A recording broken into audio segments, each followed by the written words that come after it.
आत्मनिर्भर भारत के लिए इसरो का बड़ा कदम। भारत को जल्द मिलेगा खुद का नेविगेशन ऐप। भारत में डिजिटल मोर्चे पर विदेशी कंपनियों का मायाजाल टूटता जा रहा है। ट्विटर की जगह कू और व्हाट्सएप की जगह संदेश के उदय के बाद जल्द ही स्वदेशी नेविगेशन ऐप आने वाला है। क्योंकि ये ऐप इसरो तैयार कर रहा है, इसलिए इसकी व्यापकता और विश्वसनीयता पर संदेह की ज्यादा गुंजाइश नहीं है। इसरो ने इस ऐप के लिए लोकेशन और नेविगेशन टेक्नोलॉजी की सेवाएं देने वाली कंपनी मैप माई इंडिया से हाथ मिलाया है। इस कंपनी के पास देश के करीब 3 करोड़ इलाकों की जानकारी का बड़ा भंडार है। ये 7,50,000 गांवों, 7,500 शहरों और 63 लाख किलोमीटर सड़क नेटवर्क को कवर करती है। यानी देश के विभिन्न इलाकों के नक्शों और रास्तों की जानकारी के लिए अब भारतीयों को गूगल मैप या गूगल अर्थ पर निर्भर नहीं रहना पड़ेगा। ऐप के लिए इसरो सैटेलाइट इमेज और ऑब्जर्वेशन डेटा मुहैया करवाएगा, जबकि मैप माई इंडिया डिजिटल सेवाएं देगा। इसरो स्थानीय भूगोल के डेटा वाला केंद्रीय पोर्टल भुवन पहले ही विकसित कर चुका है। ऐप में इसकी भी मदद ली जाएगी। भुवन को गूगल अर्थ का भारतीय अवतार माना जाता है। इसकी मदद से इंटरनेट पर भारत के किसी भी हिस्से की 3D तस्वीर देखी जा सकती है। स्वदेशी नेविगेशन ऐप आत्मनिर्भर भारत अभियान में मील का पत्थर साबित होगा। गूगल के नक्शों को लेकर समय समय पर विवाद उठते रहे हैं। स्वदेशी ऐप आने के बाद उनसे भी छुटकारा मिलेगा। स्वदेशी ऐप गूगल मैप से कई मायनों में खास होगा। इसमें देश की एकता, अखंडता का ध्यान रखते हुए भारत सरकार के दिशा निर्देशों के आधार पर सीमावर्ती इलाकों को दर्शाया जाएगा। ऐप मुफ्त होगा। इसे विज्ञापन से मुक्त रखा जाएगा। अंतरिक्ष में बेशुमार कामयाब अभियानों के बाद इसरो इस ऐप के जरिए डिजिटल क्षेत्र में देश का गौरव बढ़ाने की तैयारी में है। इसी के साथ वो अंतरिक्ष में नई छलांग की भी तैयारी कर रहा है।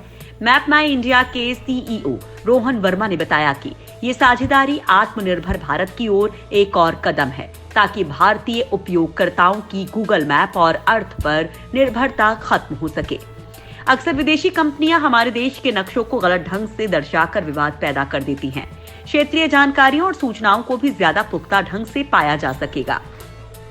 गूगल समेत अधिकतर मैप सेवाएं दे रही कंपनियां यूजर्स का डेटा अक्सर उन्हें बिना बताए जमा करके विज्ञापनों के लिए बेचती हैं।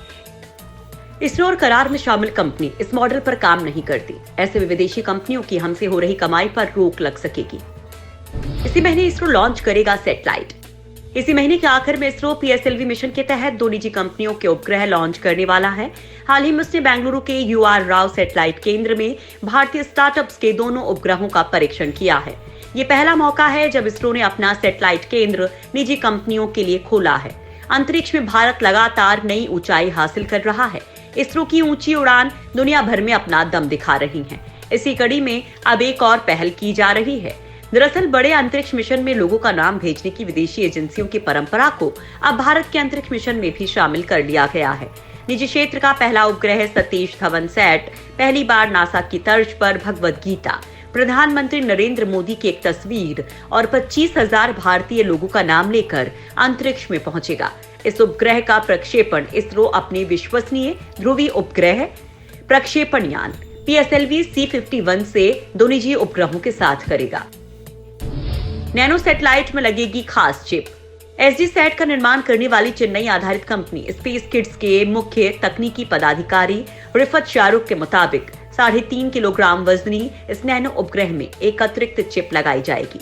इस चिप में सभी लोगों के नाम होंगे। इस नैनो सैटेलाइट को भारत के अंतरिक्ष कार्यक्रम के संस्थापक के नाम पर ही रखा गया है। स्पेस किड्स का मकसद इस मिशन के जरिए छात्रों के बीच अंतरिक्ष विज्ञान को बढ़ावा देना है। अंतरिक्ष में तैनात होने वाला ये nano satellite space kids India का पहला उपग्रह होगा। संस्थापक और CEO डॉक्टर केसन के मुताबिक इस उपग्रह की लॉन्चिंग को लेकर सभी में काफी उत्साह है। उन्होंने कहा कि जब हमने मिशन को अंतिम रूप दिया तो हमने लोगों से उनके नाम भेजने को कहा जो अंतरिक्ष में भेजे जाएंगे। 1 सप्ताह के अंदर ही हमें 25,000 से ज्यादा नाम भेजे गए। इनमें से 1,000 नाम भारत के बाहर के लोगों द्वारा भेजे गए थे। चेन्नई में एक स्कूल से सभी छात्रों के नाम भेजे गए हैं। जिन लोगों के नाम अंतरिक्ष में भेजे जाएंगे उन्हें बोर्डिंग पास भी दिया जाएगा।